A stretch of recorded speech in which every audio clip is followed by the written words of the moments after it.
Friday, December 12th, and we are in the midst of the first truly serious yikes.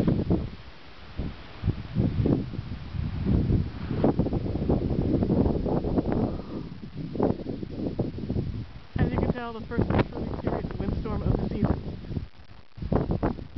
We've had sustained gusts 30 to 35 miles an hour here, and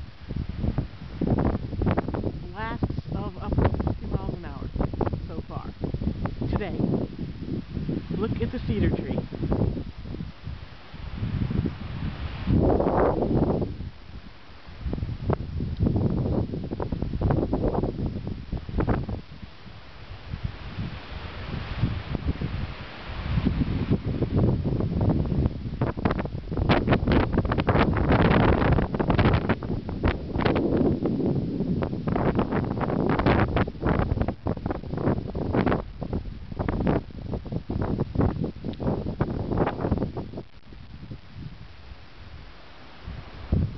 Poor dog does not know what's going on. He's very confused.